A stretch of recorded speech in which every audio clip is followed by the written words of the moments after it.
What is up, everybody? Episode 9, Yank this. We are back. A couple weeks removed from the All-Star break, hot off the trade deadline. Tommy, how we feeling?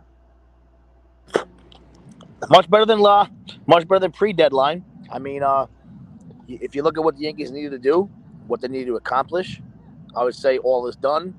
Got Efros, good reliever, sidearm guy, tricky delivery.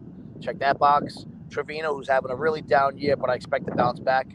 And then Montes, who I think his stuff is great. Is a guy we were linked to before the season started, and we actually got him. And the biggest thing, Chris, we held on to all our main prospects: Peraza, Volpe, Dominguez. Didn't make the biggest splash in the world, but it's a big splash enough if you ask me personally.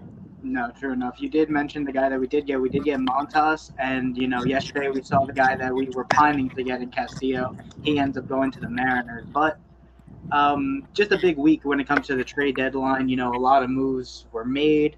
Of course, the big one being the Juan Soto and Harrison Bader and Josh Bell going to the Padres. We'll get into that. But you touched on what the Yankees got in return. We did get Frankie Montas. He's going to be probably the 2-3 starter, depending on what Severino is looking like.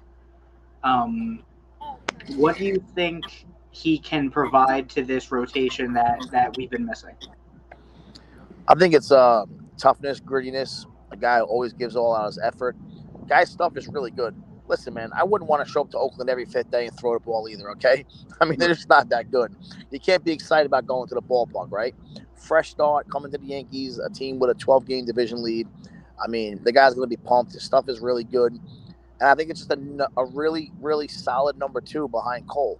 And yes, Cole struggled again, but he's still a very solid pitcher. So I am more comfortable with, in a playoff series, going Cole, Montes, Nestor than having Tyone and Montgomery come out there. Right. Well, Montgomery, not a problem anymore. He got moved to St. Louis. So we're going to see him on Saturday. We got Harrison Bader in return, one of the better defensive center fielders in the league, but he is dealing with plantar fascia right now. So he probably won't be available till around mid-September.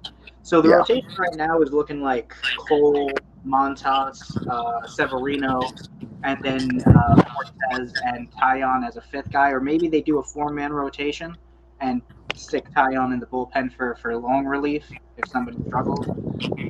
We got Efros, who's going to be really good. He was really good in Chicago. Not the Chicago reliever I wanted, but he's going to be a solid guy to come out of there. And we just need to play to our ability. Chapman has come back over the last games, pitched well. And Clay Holmes, he did blow the save in his last appearance, but he can't be perfect every time. He's still one of the best closers in baseball, top to bottom. The rotation is good, but it has seen some backslides over the last couple of months. Yeah, but listen, everyone knew, we did, all Yankee fans did. The numbers the numbers the rotation was putting up was not even like, it was almost fake. Everybody had under like a 3.3 ERA at one point, okay? It was just something that we knew was not going to stay for the longevity. Like that those numbers don't happen. So we knew people were going to come down to earth. But my biggest concern is getting Cole right. Yeah, I feel like in his last start, he was tipping his pitches. Personally, if that's what I would say, is that's the problem. You don't retire your last 13 or 15, but then all of a sudden the first inning you give up 6 runs. I think they knew what was coming, some hanging pitches, and I think he just got lit up pretty bad. But we need him right for the playoffs. We're not going to go anywhere in the postseason without a good Garrett Cole. No, absolutely. But when it comes to Garrett Cole, that's kind of what you can expect around once a month. You saw it in the season opener against Boston. He got dinged up. You saw it against Minnesota. He got dinged up. You saw it last night. He got dinged up early. But after he gets through that bad inning, he's usually lights out for the rest of it. And I still don't, like I said, man, I think tipping his pitches might have been a problem. Also, I think he's still, like I told you this a while ago, maybe like the second episode of the show. I think the guy tries to be too perfect at certain times. Dude, you throw 98, 99, 100 religiously. You got a good changeup. You have a new developed cutter. You got a good, I don't know, man, just use it. Like, you have a great slider. Use your pitches. Don't worry about don't worry about painting the corner, like every single time. Like challenge guys, go up in the zone, like make them chase. Like just don't sit there and just get beat up. Like it be perfect. Like guys are gonna hit it. Doesn't matter if you throw 98. If it's down the middle, guys are gonna hit it. No, true enough. Over the last 2 months since June 4th, I got the stat right here. Cole has gone from a 2.78 to a 3.7. Cortez has gone from a 1.5 to a 2.5. Severino has gone from a 2.95 to a 3.45. And Tyon has gone from a 2.3 to a 4. In terms Okay, of so you're talking about every starting pitch of the four guys. Everyone went up at least minimum half a run, some over a run. I got into this Facebook discussion with this random kid the other day on the New York Yankees, something like Facebook group, and I said to the guy, I said, "Listen, say, oh, Jameson Tyon's 10 wins." I said, "That means nothing. 10 wins." Say, well, he deserved to get. He pitched good enough to get 10 wins. I said, dude, I have been he's not the been that most good. critical of Jameson Stop. Tyon. Stop. Over wins are not doesn't matter for a pitcher. The guy has been brutal. He has not been that good for the whole year. I don't want to hear that he has 10 wins. Tayon has not been good, and he will not pitch in the postseason. Tyon is a guy that I see. He does the absolute bare minimum to get those wins. He gets his 5 innings. He allows his 3 runs. He physically can't go past 6.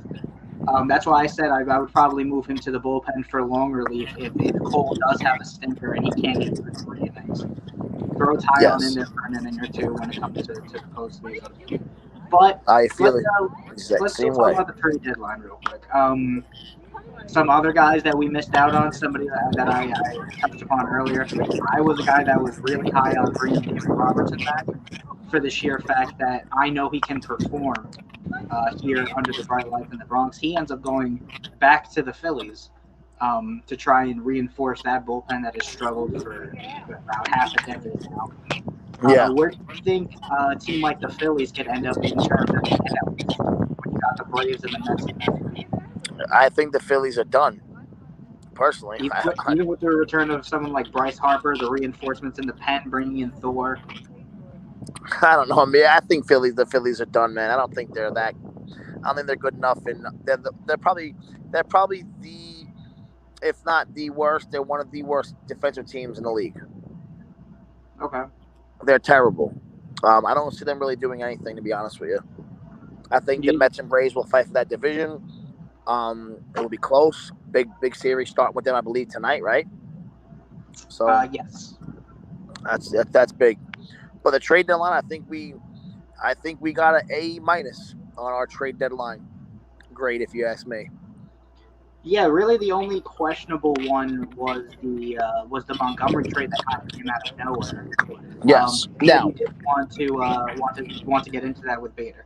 yeah. So I saw what Ray posted earlier on his regular private Facebook page, and I clicked on the link and I read the whole article, dude, from literally from the beginning to the end. And this trade, to everybody was like, oh my god, he got rid of a lefty, a durable starter, blah blah blah. Pump the brakes on that. Okay, Tyone was not. I'm sorry. Montgomery was not going to pitch in the playoffs for us in the rotation. That's a guarantee. You talk about a guy doing the bare minimum. The guy never goes past 5 1/3, 5 2/3, maybe 6 innings at most. Okay, so you got a guy who's not pitching in the postseason. He's not getting a spot on the roster for the playoffs. I'm going to tell you what the playoff roster in the bullpen looks like. You ready? You're going to have Loizaga, Holmes, Peralta.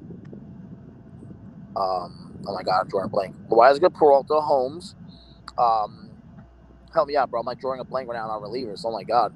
I got you. We're gonna be well. It's easier to talk about the guys we're not gonna have. Michael King gone. Yeah, no King. Yes. Miguel Castro. Hopefully he'll be back by then, but who knows with his injury. Zach Britton's going to come back.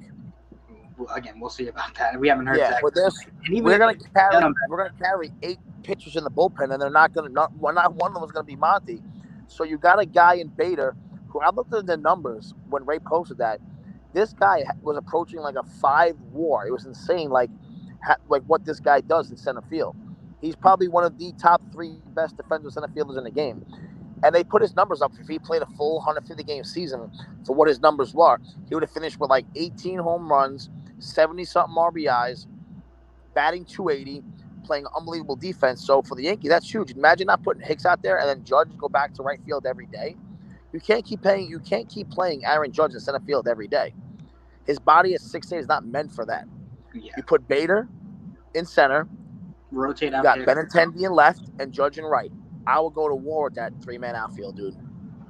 So come playoff time, you're looking at a lineup of something like DJ at third, Judge at right, Rizzo first, Stanton when he comes back at DH, Glaber at second. We were able to keep Glaber throughout this. I know he's linked to a couple of trades. Benintendi out from left, Trevino behind the plate, IK at short, and then Bader at center. Dude, I'm telling you right now, Bader's going to kill it. I know he has plantar fasciitis. He's in a walking boot right now. When that guy comes back in mid-September, people are going to see how amazing this guy is. Just Google his stats. Google him and bring him up on YouTube and watch him play center field. The guy's unbelievable. And I'm sorry, bro, Monty. What did you watch every time Monty started, Chris? The guy labors through like 5 1/3. He's a poor man's Andy Pettitte. And I mean a poor man. That was the comparison that they were giving him. They were giving him the Andy Pettitte comparison for a few years. I just feel like he struggled when it came to, he just wasn't getting run support, and the few times that he did, he struggled to keep it. And, I was a fan of Montgomery. I'm always a fan of having a good lefty out there. I was pulling for Rodon, who ends up staying in San Francisco. But yeah, it's a necessary trade. I could see why it happened. It just kind of came out of nowhere.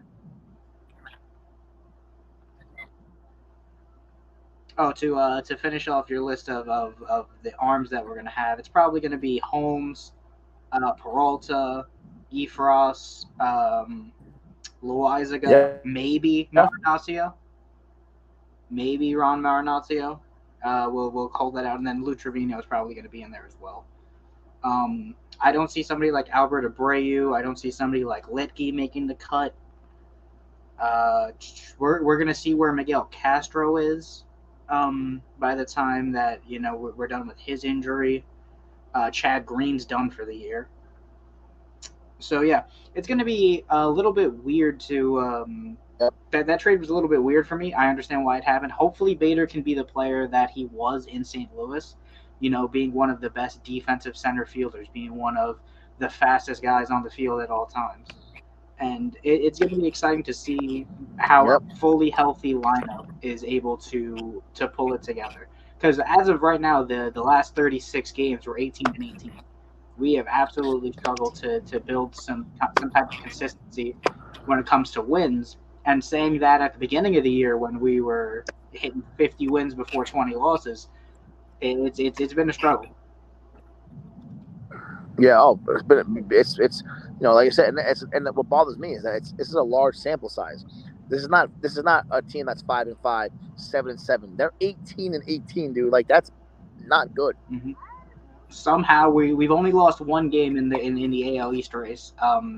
From before that 18-18 stretch, the Toronto Blue Jays were 13.5 behind. I believe now they're 12 even behind. So we've only lost a game and a half in the race.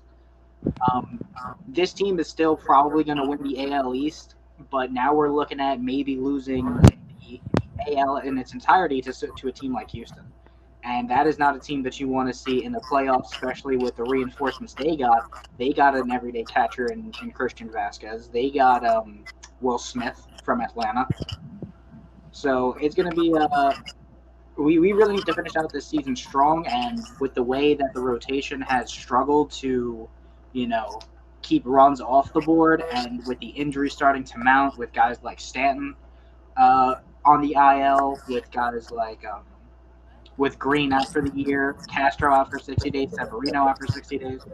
Yeah, it's going to be an uphill battle from here on out from what we were at the beginning of the year, which was we're definitely not cruising like we were in the beginning of the year, right? A lot of question marks, a lot of questions to be answered, and I'm hoping that this rotation really turns around. That's what really gets me more than anything else. When your rotation is bad, you use your bullpen more, and that's exactly what's going on with the Yankees. Okay, some key guys are out for the year. We're relying on guys who usually don't pitch this much, and they're getting exposed. Like Ray always says, arms. And Trevino pickup Efros pickup. I like both moves. I think Trevino will have a better time with us this year than he was when he was in Oakland, and I think Montas is going to be really good. No, true, true, true. Guys, in the comments, if you guys have anything to add, please let us know. We love answering and interacting with you guys. But moving on, I'm gonna talk about the guy that I had dreamed about coming to this team since the beginning of the year, and it didn't quite work out. Juan Soto is a Padre. Yeah, man. I didn't see it happening. The Padres are definitely going all in right now. Towards the end of the trade deadline, the Padres were getting more and more linked, but as the trade deadline approached, I'm like, there's Nationals just going to bite the bullet, keep him for a year. And this is a real image. This isn't photoshopped at all. Juan Soto to the Padres, along with Josh Bell, for former Yankee Luke Voigt, Mackenzie Gore, C.J. Abrams, Robert Hassel, James Wood, and Jarlin Sassana. Tommy, tell me we couldn't have matched that offer. We probably could have beat the offer, but you want to know what? I'm so happy we didn't. I know you wanted him all from all our time talking, but I really think that I'm glad we didn't, man. We got these young guys, Volpe and Peraza, that are most likely going to be coming up within the next 2 years. We get Shed Donaldson's money. Falefa is going to be done in a couple of years when his contract's up. I like the moves we made, man. I'm personally glad that we didn't give those big prospects away. I didn't want no part of Soto, to be honest with you, and I think he's amazing. And now, if we don't re-sign Judge, I'll be devastated. But I don't think picking up Soto was the move for the Yankees. Yeah, I mean, it's hard to say when in a perfect world we have two of the top five baseball players in the world on the same team Yeah. that are both relatively young. Soto 30, Judge 30, Soto 23, 24 years old. And when you see the offer that the Nationals put together, it's like, man, we really couldn't have done anything with that. Like, yes, you of course want to keep the prospects, but you could make the argument that Juan Soto equals at least two of those prospects when it comes down to it. Well, yeah, Um, especially the fact that he's only 23 years old, right? I mean, he's only 2 or 3 years older than some of the guys that we have down there. He's already established. He's great and all. But like I said, if you look at the Yankees' needs, positional players is not it. You know what I mean? We need yeah, arms, bullpen, starting pitching, and that's really what we needed. So we kind of cover that. Montas, I think, is going to be great. We could use another starter, man. I know Severino wasn't happy about getting put on the 60-day DL. which is why it was weird to see Monty moved, just so he could be like that backup guy, just in case in a six-man rotation you have him. Yeah, but I think if you put it this way, if the Yankees had a smaller division lead, I bet you they don't make that Monty move. They can afford to Yeah, go with a 4-man rotation and Herman and Tyon in the pen. getting that whatever you want to call it, a start or whatever, 100%, whatever that thing's called, whatever they call it. And then you got the rest of the guys ready to go, and then normal rest. Cole, Nestor. I don't Montes now. I don't think Monty was needed at all, man. Honestly, that start against the Mets, dude, he couldn't get nobody out. He doesn't have a big enough fastball. All he has is that big curveball, but they know it's coming. They sit on it. They just watch it drop below the zone. The guy didn't have an out pitch. He couldn't retire nobody. I kind of was tired of watching it, to be honest with you. I know he was homegrown and it was a big deal to let him go, but Yeah. we didn't let go of uh, Whitey Ford, guys. You know what I mean? Like, let's relax. No, true enough, true enough. But that's not the only move that the Padres made, and we talked about it throughout the year about threats outside of Houston. Do you think the Padres with Soto, Tatis when he comes back, Machado, no, Hosmer got moved. But you guys like Profar, that's a stacked lineup, and then they added Dude, in the bullpen with Josh Hader, who's one of the best closers in baseball.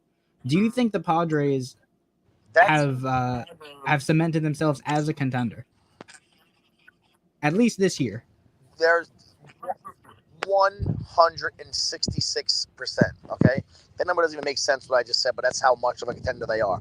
You're gonna tell me you're gonna put out a lineup with Cronenworth, Profar, Machado, Tatis when he comes back, and Soto. Okay, and then you're gonna put out there Musgrove and Yu Darvish, and then you trade for Josh Hader, who's having a down year, but definitely is gonna bounce back. What is there not what is there to not like about the Padres? Yeah. Do you think that do you think they become the best team in the NL West though? Because the Dodgers are still one of the best teams in the league, and now they added Joey Gallo, who's probably going to hit for 250, 25 home runs now that he's Yeah, there. I think there. I think Um, the Chargers. Oh my God, I think the Padres put themselves a half a step behind the Dodgers. That's it. I think it's that close. I think the three teams, obviously in the NL, uh, Dodgers, Padres, and the Mets. I think the Braves are behind those teams, but I think the Padres do it unreal. I got to go to a couple games out there where I lived in Vegas. That stadium is amazing. It's beautiful. The fans are really passionate, dude, about baseball out there, and they're pumped to get those guys on their team, man. And don't forget, that's why I forgot Josh Bell, dude, when I was rambling on about Josh Bell, Padres yeah, he lineup. was also moved from the Nationals. The guy had 20 something home runs, batting 300. Like the guy's been a beast this year too. They're gonna put him in the lineup as well. Like, come on, man. Like, if you don't like San Diego Padres, you're tripping. They're gonna be freaking good, man. Yeah, I mean, the same thing happened last year though. Everybody saw them as the if not the dark horse, the outright favorites to make a deep run last year, and then they ended up collapsing in the second half of the season. Yeah, Soto definitely is going to change that collapse from the second half of the season from last year. It'll be exciting to see what the Padres can do out there in the NL West, especially with how good the Dodgers are always going to be. yeah, they're gonna be good, man. They might be my pick in the NL. To be honest with you, Really, you think they overtake the Dodgers and the Mets? I think they're one step behind the Dodgers, but I think that in a 7 game series, a 5 game series, whatever it is they play, I think it's seven. I think they could beat anybody. Dude, Darvish is a beast, having a It great depends when year. it depends when they see them. Yep. Obviously, Musgrove's a monster. He's great. And then you add Hader to that bullpen, then the rest of the offense. That offense alone can score 7, 8 runs a game. You saw already yesterday, dude. That just the impact on the crowd with Soto being there, Yeah, and they picked up Brandon Drury, yeah, that was another guy that they kind ex of Yankee Brandon Drury, ex Yankee yeah. Brandon Drury. Guy goes there, hits a grand slam, his first at bat. That's pretty sick. Under the radar kind of trade when especially when you got the guys that you got. But he's going to be a great piece at shortstop all year. That team is top to bottom pretty terrifying. That's what I'm Um, saying. And yeah, Tatis ain't even there. Tatis is not there yet. So that's another question. Where do you put Drury when Tatis comes back? You stick him over at second, or do you want to maybe wean Tatis back and throw him at DH? I don't know, man. I'm not too familiar with how bad of an injury Tatis has, to be honest with you. Well, he's also I not know. known as the best defensive shortstop in baseball. Yeah, but I could like so. I'd always known Drury as being more of a third baseman. He's been playing a lot of short. Mm-hmm. Okay. I would Well, say because you have Machado at third, yeah, you're not replacing Machado at you're not third, so moving that's Machado. clearly you might get you maybe and yeah, you're probably gonna have to put Drury at DH or Tatis at DH and ease him back like you were saying. That's probably gonna be the move. All right, true enough. Well, we did talk about how recently we have, struggled that 18-18 record we brought up. One guy that hasn't struggled at all, the guy that has been the front runner for AL MVP all year, Aaron Judge wins Player of the Month for July. In July, he put up. Let me pull up the stats right now. In July, he hit 333 with a 1.2 OPS, 13 home runs, 32 RBIs, 17 walks. What? How many zeros is Hal gonna have to put at the end of at the check at the end of the year now? I'll He's tell you just right. been. We've talked Yeah. about it all year, of course, because he's just been the best player in the world all year. But now we've come to the point of, Jesus, how good is this guy? He's 30. We know that. But do we really are we willing to bite the bullet for a back end of a contract that looks like an albatross if we get 3, 4, 5 more years of this guy? Name me, and this is just a comment that's out there. Name me any contract in most of sports where in the 7th and 8th year it's still worth what they're paying them in any sport. I don't care what it is. Name one. You'd have It's to almost, give me a second to think. dude. It's almost impossible, Chris. You're giving guys that 27, 28, 8-year deal. What do you expect them to do at 35? Still hit 40 home runs and drive in 100 RBIs? It doesn't happen, okay? It doesn't happen. You give these guys the bigger deal and the longer deal and the more money to secure them and get them on your team before they go somewhere else, before they go to your rival, before George leaves for LA or San Fran. You understand what I'm saying? Imagine if San Diego picks him up. You're not even worried about year 7 and 8. You give me 4 to 5 more years of this, Judge. I don't care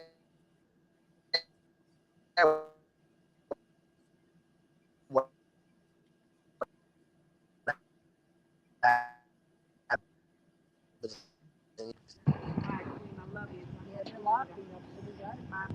Tommy, can you say that again? You cut out for a bit. Oh, I'm sorry. I was saying, no matter who it is, the back 2, 3 end of the contract for any sport, they're never good. It's never good.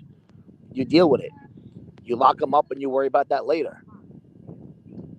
Yeah, I can see where you're coming from. What do you want to do? You want to let Judge walk for an extra $60 million in 2 years? No, what I wanted was Judge to already be under contract. I wanted that done at the beginning of the year. I wanted that done mid-season, but here we are, and now it's up in the air. Yeah, so listen, I don't like it, man, where we're at right now. Some people believe that if he's been, go ahead, he's been anything but committal in his interviews. Well, they wanted the All-Star game. He's gonna stay. They wanted the All-Star game with the little kid Brandon. He was like, "Oh, well, Brandon, I hope you still like Aaron. I hope you're still a Judge fan for life." And I was like, "Oh, that sounds really bad." Like, yeah, that was not fun to listen to. No, but let's just be honest, man. I'm hoping the guy stays, man. We need him. You can't let the face of your team walk away, dude, in middle of his prime. You'd be stupid. No, absolutely. And again, he's coming off a Player of the Month for July when a lot of people were expecting him to swing down Joe. Yeah. He was kind of dogging on me because I was saying I was still touting Judge as the best player in the world, and he said he didn't look like that in June. Well, he bounced back in July. He's been the best player. He's been a seamless transition from right to center. He's been great defensively. There's not much more you could ask of the guy other than that he keeps up this or somewhat this level of performance throughout the year. Listen, the guy, and you want to know what, man? What really bothers me? We discussed this earlier. Can we stop resting this guy, please? I'm so tired of him sitting a game here and there when he is all of your offense right now. Stanton's out. We're not hitting. And you sit the best player in the American League right now a game for like what reason? I just don't like it. Like, he's 30. He's okay. You know what I mean? Even if you just DH him, Chris, you got to get his bat in the lineup. You can't give him a full day off. I don't think there's a reason to. Yeah, I get that. Like, I understand why you don't want to play him in the field 162 games, but you gotta get him in the lineup. He's got to get reps at DH when he's not in the field. Yeah, even in his last 13 since the All-Star break, he's hitting 400 and he's got 23 home runs in 13 games. So it's insane, dude. You take his bat out of the lineup. It infuriates me when I look down and I see the DH being somebody else, and then I look at right field. Yesterday that lineup kind of threw me for a loop. That was just a bad lineup yesterday against Castillo. Yep. Even with Cole getting blown up in the first inning, that was a rough lineup to look at. Yeah, that was nothing good about it. Chris, give me 1 second. Go ahead. I'll be back in like literally 2 seconds. No problem. I was my car and live on Facebook. All right. Well, we still do have a lot to talk about. We have, more trades to talk about. Like I said, Robertson getting moved to the Phillies. Tommy doesn't think that he's going to be much of an upgrade, but I feel like Robertson is the guy that I wanted here in New York for the fact that he performs in high moments. He was the closer for the Team USA in the Baseball Classic. I think Robertson is a big move. Syndergaard surprisingly has played up to his contract for the most part. A lot of people looked at Artie Moreno and thought, "Damn, 1 year, $22 million. That's not really a good deal for someone that's played like 3 games in the last 2 years." But I feel like Syndergaard has played up to his contract. You got guys like JT Realmuto on that team. They just cut Didi Gregorius and called back up Gene Segura. So this team, I feel like, is primed to make some sort of noise out there in the National League. Maybe they could sneak into a wild card spot. They do have to contend with teams like St. Louis, and at least one of San Diego or LA, which I feel like at least one of those teams is going to win the division. One of those teams is a wild card. So you're really competing with the Braves to get to that second slot. Or the Cardinals, but I don't know how much magic pixie dust the Cardinals have remaining. It'll be cool to see Yachty. It'll be cool to see Waino, because Jesus Christ, Adam Wainwright is still doing Adam Wainwright things in the year 2022, still looking dominant as ever. Albert Pujols, it'd be cool to see him get that one last run, no matter how far it went. But I feel like the Phillies are a very good team, especially when they get somebody like Bryce Harper back. And then with the additions they've made, I feel like it's going to be a closer race than you think, Tommy, when it comes to that NL wildcard race. It very well could be, but I just don't see it with Philly. You tell me that you think that the Philadelphia Phillies have a chance to compete with the Padres? I don't know, man. That's tough. I wouldn't say that. If it comes to if that's the wild card matchup, of course I'm taking the Padres in that. Wouldn't be the first time Josh Hader blew a big game in a wild card game, but I digress. But to say that they don't have a shot, I think is a little crazy when you look at just the talent they have all around. And again, when you got to look at who the wild card competition is, it's the Braves, who they're 6.5 behind without Bryce Harper. It's the Cardinals, and I would say the Padres do lock up one of those spots. I feel like with the additions they made, it's a foregone conclusion that they're going to make the playoffs. There's no way San Diego misses one. If they do, that'd be crazy. Well, we said the same thing last year, and then they fell apart. So nothing is. I can't put anything past that team. They could go all the way, or they could fall apart tomorrow. But right now they have the same record as St. Louis, and they're 6 games behind. They're 6.5 behind the Braves. So they're not out of it by any means. And Bryce Harper's already back in batting practice and playing catch, so he should probably be back maybe around mid-September. Hopefully, if they can stay above 500 in the span it takes to get Bryce Harper back, with the additions of Thor, who's pitching tonight against the Nationals, who are completely depleted. I mean, you also got to look at the division they're in. You got to look at the Marlins and the Nationals. Those two teams suck. Outside of Sandy Alcantara and Pablo Lopez, the Marlins really have no one. Jazz Chisholm's been injured most of the year. Yeah. So if the Phillies are able to win their divisional games, I feel like they could absolutely make a push for that second spot in the wild card, at least in the NL. American League wise, you do have the Mariners. I think the Mariners hold the second spot behind Toronto. They're only a game behind Toronto, though, with the additions of Luis Castillo. Did they add anybody else, Seattle? I feel like that was their big splash. And then I think it was just Castillo only. All right, well, you got Toronto. Yeah, I think it was just Castillo. You got Toronto, who added Whit Merrifield, whose vaccination status is in question right now. So he may not even be able to play home games. So Toronto may be a foregone conclusion that even if that they're able to do anything, they may not have their full roster come playoff time. But Yeah. right now they do hold the number one spot for wild card. So, do you think Tampa Bay with their I minimal assume moves? that You think Tampa with their minimal moves can make some sort of noise here in the AL, if anything, just for a playoff spot?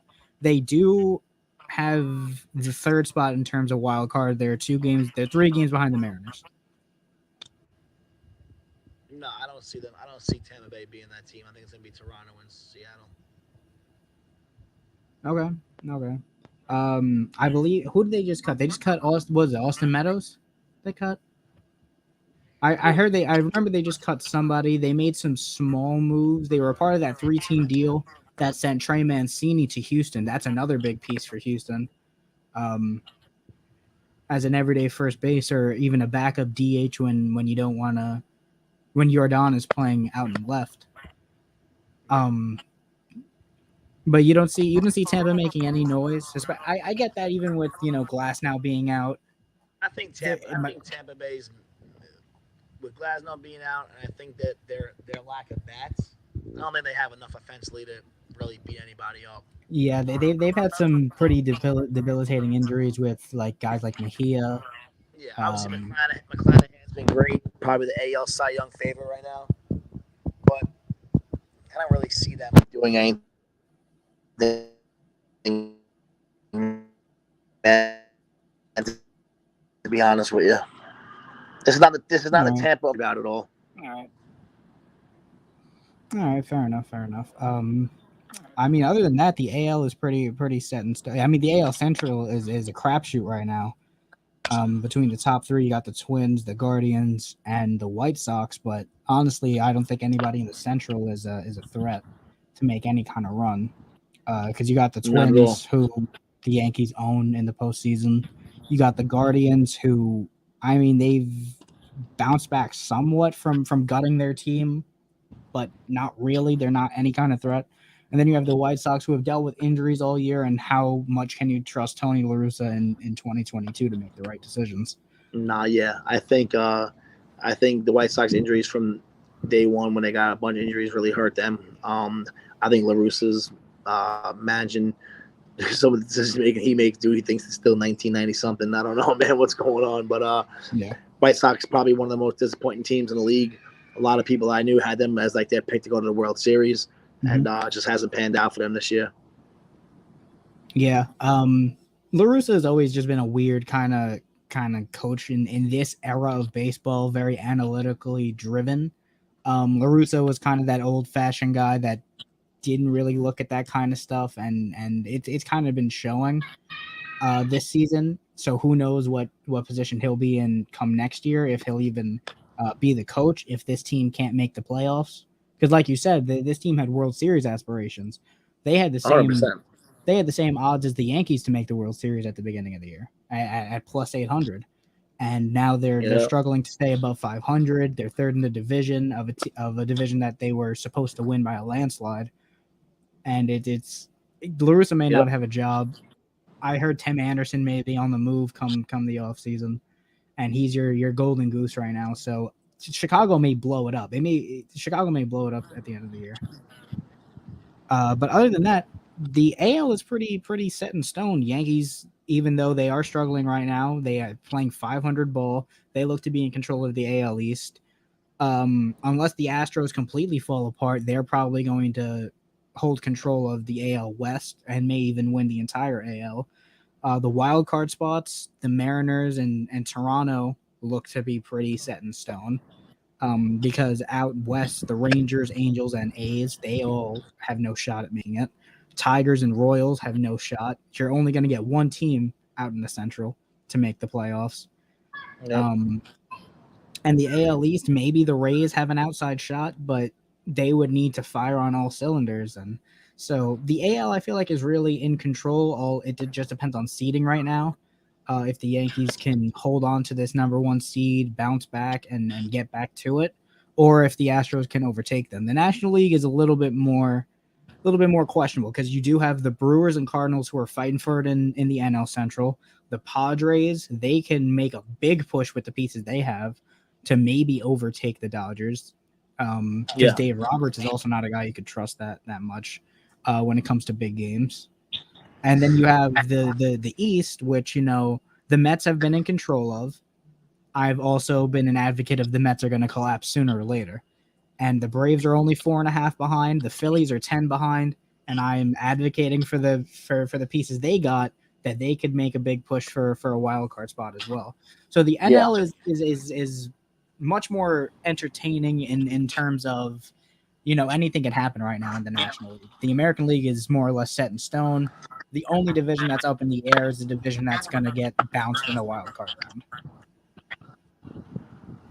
So other than that, I agree.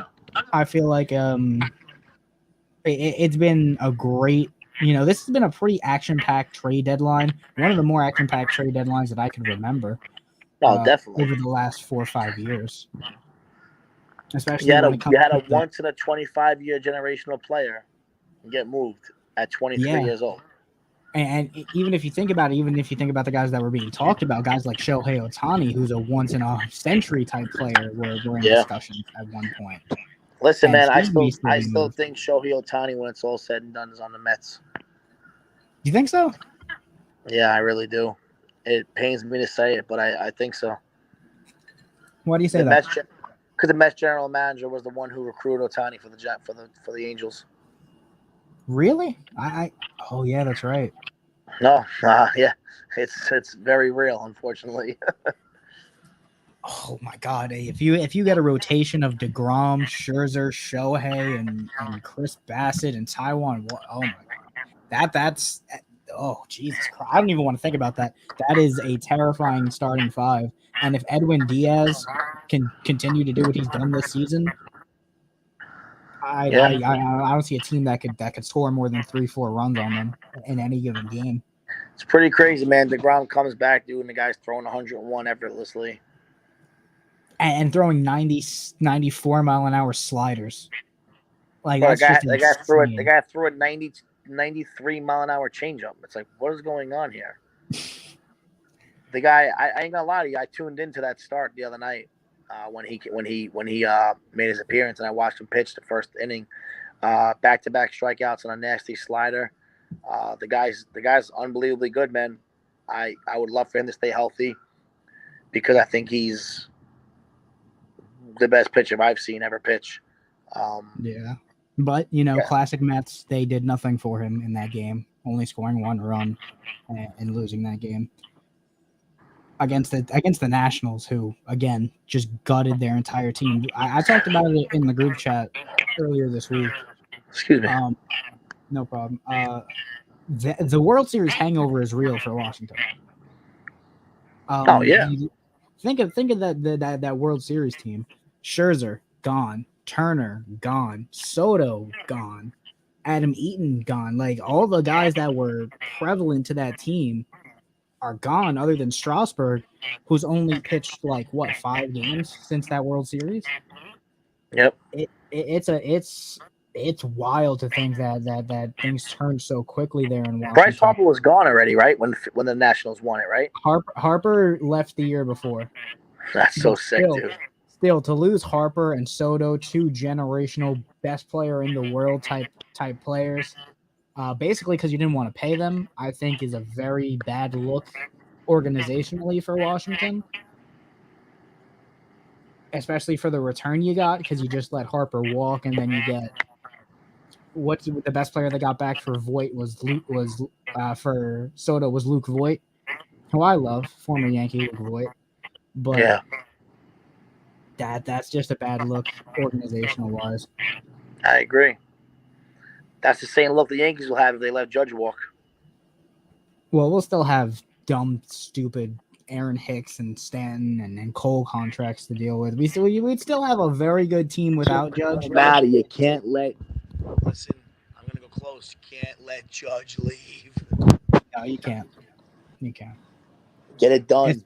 Especially without Soto as a backup option. What's great about the Padres? What I love about the Padres is that if let's say this year for some reason they don't make the playoffs, I'm just saying, right? And next year they get eliminated in the first round. They got him under contract for 2 years after that. They don't have to legitimately pay him for another for 2 to 3 Hall as years. well. He'll only be 26. Yeah. Yeah, so that's what I'm saying. So if you have him 2 to 3 years, if it doesn't work out and you don't like the way it's going, you can flip him again and get a Hall back. He'll be 25, 26 then. Still in the middle of his prime. Imagine that. But I still don't think that you're going to get that great a return. The reason this was a bad return for the Nationals. They should have gotten a lot more out of a Juan Soto caliber player, but I don't know. The big factor this year was that he had 2 years of team control. If you wait those 2 years, I don't know what you're going to be able to get back for what could be a rental. It would have to be a team that he outwardly states is, I'm going to re-sign there. And even then, it's a question. But yeah, I feel like good show today. I'm gonna wrap it up with the top 10 real quick. You got anything to add? No, we talked about what we said we're going to talk about. Rotation woes, Judge being amazing, trade acquisitions that we picked up at the deadline, who we didn't get, who we did get. One guy we didn't talk about because it happened a little bit before the deadline, Benintendi, who, he struggled a bit, at least when it comes to making contact, but he gets on base. He's got 8 walks already in his first 28 appearances at the plate. So he's a guy that gets on base. He's still a stud defensively. Hopefully he doesn't turn into Joey Gallo 2.0. No, I don't think he will. But he has started out 1 for 20. Yes, he has. That can't lie. You can't. That's the truth. But I think he'll be fine, man. I think he'll be all right. So let's hear your top 10. All right, and we're gonna start my top 10 with somebody that I know I'm going to immediately get flack for, but with the way this team has performed, I think we need to shine a light on the guys that haven't struggled as much. And at number 10, I got Domingo. He hasn't been lights out, and I'm not going to say that he has. Only in his last 2 starts, 9 2/3, only allowing 2 runs in each of those starts. I thought he was pulled a little bit early in the Mets game. He got shelled by Houston in his return, which we all saw coming. Like, that wasn't anything that was a shocker. But I feel like he has bounced back to the point that we can put him on the playoff roster. Now, I know a lot of people don't like the guy for obvious reasons. But from a pure baseball standpoint, I think he has played well enough to end up in the top 10 for the last couple of weeks. And I think he will have a spot in the rotation come playoff time. Number 9, I got IKF. Again, slim pickings when it comes to good performances over the last couple of weeks. But IKF, since the All-Star break, is hitting 300. He's a guy that's been getting on base. He's a guy that, has had his struggles at shortstop this year, and we were expecting a Gold Glove caliber guy, which he hasn't been. But he's still an everyday guy. He gets on base. He scores runs. He steals bases. And again, in a run where we are struggling overall as a team, I feel like IKF has been a somewhat consistent player over the last couple of weeks since the All-Star break. Number 8, I got to roll this. I got Chapman.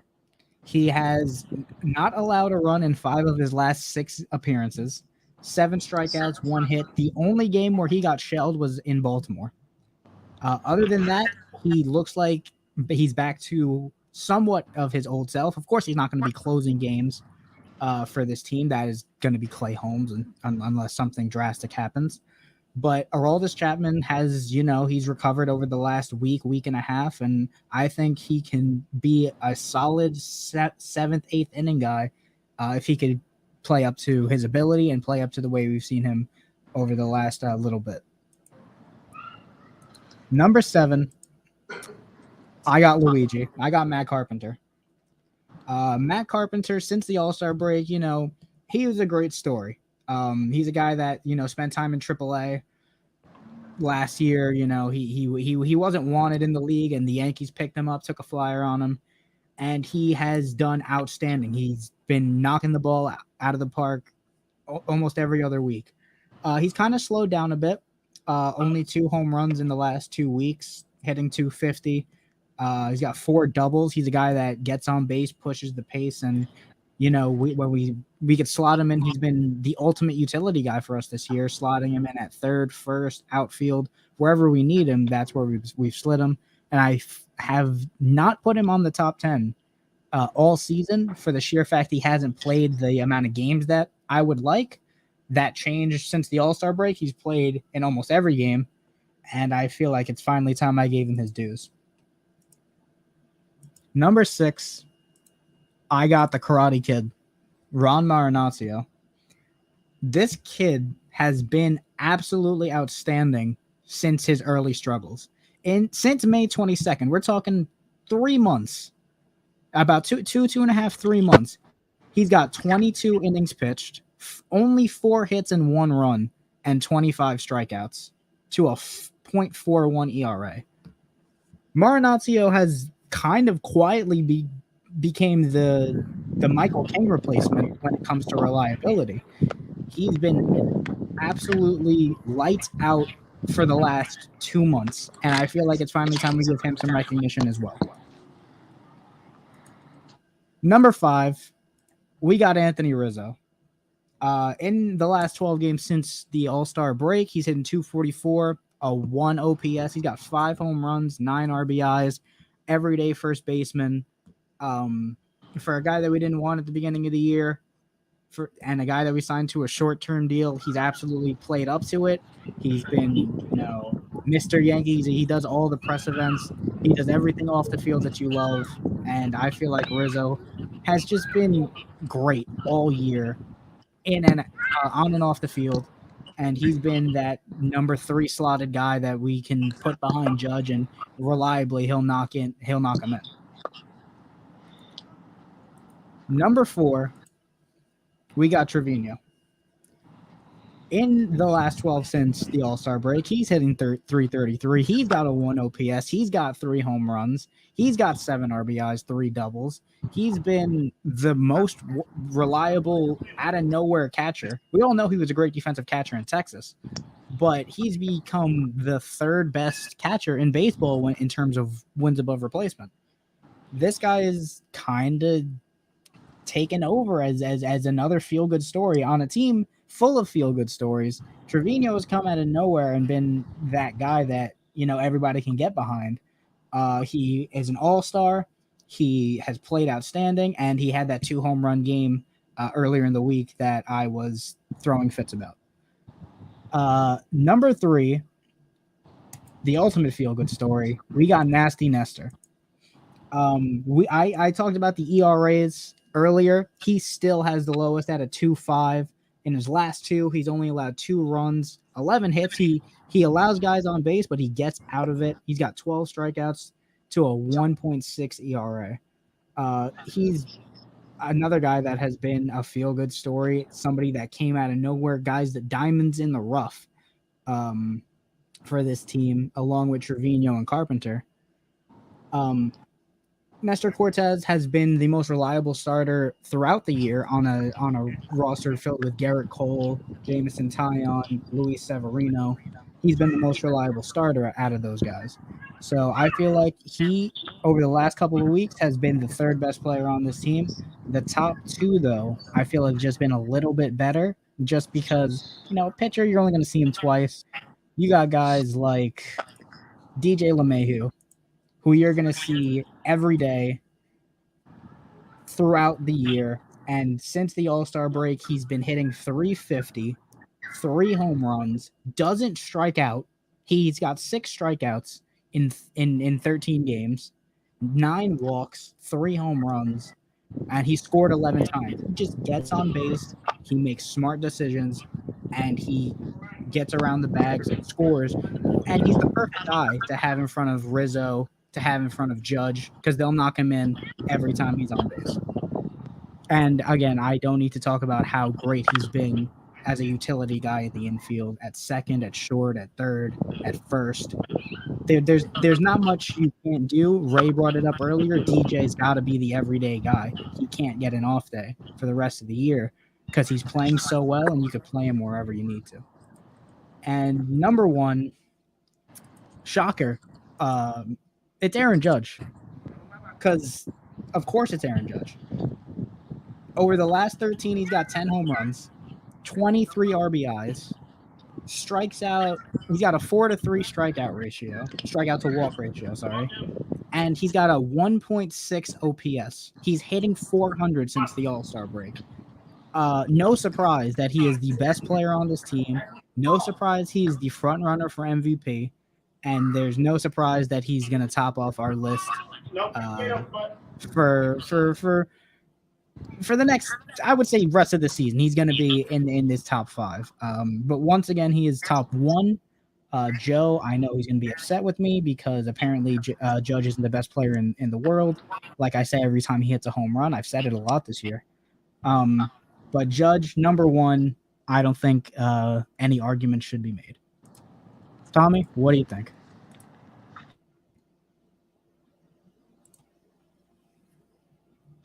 I got him stunned. He's got nothing to say. Nah, I wouldn't. No, I got a couple things to say. Go ahead. I think Marinaccio could actually be a little higher. I think he's been unbelievably good. You think you would have him above Rizzo, Trevino, Cortez, DJ, or Judge? Nestor for the last 2 starts, 11 innings pitched, so barely over 5 innings a start. 11 hits. He's been getting lucky though to get in and out of trouble. I could have had him a little bit lower. I think that Marinaccio should be higher because he's been filthy good for us, dude. Like came back from injury and was fine. No, I like your list. It was pretty solid, man. I will say. Obviously, Judge is always going to be number 1 unless he has a down week. But he had a little bit of a slip up. But besides that, he's been really amazing all year. Outside of like a 2-3 week stretch in June, he's been outstanding. Yeah. Chapman deserves to be on your list. His last 5 outings have been looking promising. Obviously, not taking over no closer's role, but earning some bigger key spots in games, and we're gonna need them. Rizzo's been great. Batting average is a little bit low, but still hitting home runs when we need them. It's about what you would expect from Rizzo. Yeah. 240 hitter, I get it. It's right about where he's at. LeMay, who definitely deserves to be number 2. He's been huge for us, playing everywhere on the infield, like you said. Yeah, man, overall good list. I think it's one of your better ones. Trevino deserves all the love that he got. He's been, I think there's no doubt he should be the everyday catcher moving forward for the rest of the year. And then Higgy's the guy that I'm surprised we didn't move with all the catching prospects we have. We got Josh Bro, we got Austin Wells, and we got Horvat all in the farm right now. Yeah, I know. Austin Wells is going to be good, man. He's making his way up I think he's in AA now. He's been playing, AA. He's been playing really good. And that kid Horvat we traded for supposed to be a good piece. So, yeah, I'm surprised that he wasn't moved, but I just don't think anyone really was in a need for a backup catcher that bats 210. I mean, it's just brutal to sound, but it's listen. true. I'm surprised we didn't send him as a part of the Benintendi deal, just because Salvador Perez was coming off that UCL injury. Yeah, and he's played fine, but I feel like Higgy is that perennial backup catcher that I think any team wouldn't mind having. I just kind of don't want him here. That's funny, man. Only 1 starter made the list. That shows you how bad we're in need of starting pitching. Yeah. I was thinking. Well, I got Domingo. At 10. Yeah, I seen that. I didn't mind the Domingo 10. I feel like we actually didn't have. Honestly, I ain't gonna lie to you. I don't even know if we had. Tyon struggled, and Monty is gone. Not only that, I don't even know if we had 10 guys to make your rankings for top 10 because that's what bad I'm saying. A lot of them been. I was saying that. I feel like by default you put on. I feel like default a couple guys were on there like IKF, and if it was like if we could condense this list to a top 7, we would have been fine. Yeah, I would have took Domingo Herman off. I would have took IKF off. I had to fill 10 spots. And I know. When the team is struggling. I think it's one of your more solid ones, man, for sure. All right. So that is episode 9 in the books. Hopefully, I can't stress this enough. Hopefully, we are able to be here next week. We've had some personal things going on behind the scenes that, we haven't been able to be as consistent. But hopefully we'll be back next week for episode 10. Yankees are going to come off of I believe, the Seattle series, and we're going to be halfway through the Boston series by the time we come back. So hopefully we'll have some good things to talk about. We'll get to see Yankees against Albert Pujols, Yadier Molina, Adam Wainwright. We're going to be facing our old starter Jordan Montgomery. We're going to have a lot of stories to talk about next week. Tommy, and anything to leave off on? Yeah, man, I'm actually just really eager to see Montas start on Sunday, to be honest with you. Yeah. Oh yeah, Frankie's going to be starting for Sunday. I think he's going against Waino on Sunday. Nice. I'm excited to see that because I think that guy's going to be huge for us. No, of course. He was of course the second guy. We wanted Castillo. We settled for Montas, but settling for Montas isn't a bad thing. And honestly, I think in the mid-season trade for Montas, I think we gave up less than we would have if we would have gave it to him before the season started. No, definitely, especially because we also got Trevino as part of the deal.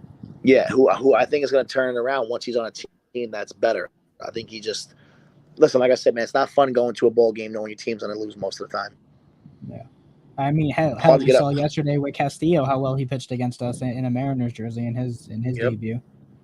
So when you're coming into a playoff set team and a playoff team that's going on a playoff run, you're going to play better, you're going to hit better, you're going to pitch better, you have a better feeling about being out there. It changes everything. Absolutely. Well, that is episode 9. Thank you guys for joining us. We will be back next week with episode 10, talk about all that stuff. And we are looking forward to seeing some Yankees baseball throughout the week. Thank you guys. Sir. We'll see you then. Last thing, stay classy, San Diego. Later.